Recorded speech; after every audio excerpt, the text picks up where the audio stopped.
지옥의 지하 2층 남관. 지옥의 2층 남관에는 음행한 자들과 마약과 술 중독증 환자들이 모여 있었다. 이들은 파리 콩코드 광장에 있는 조각가 피카소가 그린 그림에서 볼 수 있는 소머리에 인간의 몸을 한 괴물 미노타우로스에게 형벌을 받고 있었다.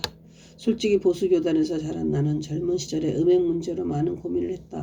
왜냐하면 예쁜 여자들을 보면 잠자리를 함께 하고 싶은 욕망이 가끔 일어나기 때문이다. 그런데 성경은 무엇이라고 말하는가? 또 간음하지 말라 하였다는 것을 너희가 들었으나 나는 너희에게 이르노니 음욕을 품고 여자를 보는 자마다 마음에 이미 간음하였느니라. 마태복음 5장 27, 28. 그렇다면 건강한 남녀치고 이런 성적 충동을 한 번이라도 안 느껴본 사람이 있겠는가? 몽정이 바로 그 증거가 아닌가? 그러나 중요한 것은 그런 연약한 나를 지금까지 하나님께서 인도하셔서 한 가정을 잘 이끌어오게 하셨다는 것이다. 그런데 이상한 것은 지하 2층 남관에선 다윗의 모습이 보이지 않는다는 점이었다. 이상해서 나는 강영욱 목사에게 물었다. 다윗이 밧세바와 음행을 저질렀는데 왜 여기 없습니까? 그러자 강영욱 목사는 나에게 동의한다는 표시로 고개를 끄덕이며 이렇게 말했다. 글쎄 말이오, 다윗은 나단의 지적을 받고 밤새 회개했기 때문에 용서를 받았대요. 그러면서 불평적으로 말을 계속했다. 회개했다고 다 용서해주는 그런 불공평한 처사가 어디 있습니까? 음행한 결과는 마찬가지 아닙니까? 못마땅하다는 듯이 남의 일처럼 말했다.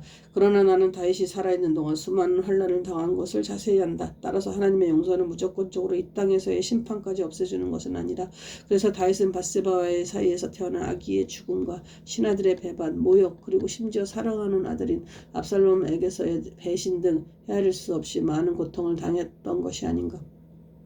마약으로 죽은 자들을 보니 아편과 코카인, 환각을 유발하는 향정신성 물질, 암페라민 등 수많은 종류의 마약에 취한 상태로 있었는데 기시감 현상으로 인해 온몸을 벌벌 떨고 있었다. 하루 종일 음식은 전혀 먹지 못한 채 마약만 먹고 있었는데 손과 발은 가시로 된 쇠사슬에 묶여 있었다. 아, 이들의 비참함을 어떻게 다 표현하리. 하나님이 만드신 것 중에 양육으로 쓰라고 주신 모르핀을 함부로 사용해서 마약 중독자의 수가 늘어나는 것은 참으로 안타까운 일이다. 나는 마약에 대해서도 하지만 술 중독에 대해서도 전혀 아는 바가 없어서 강량욱은 코가 비틀어질 정도로 술을 마셨다는 말을 들은 바가 있게 술 중독이 어떤 과정을 거쳐 생기느냐고 모른 체하고 물었다.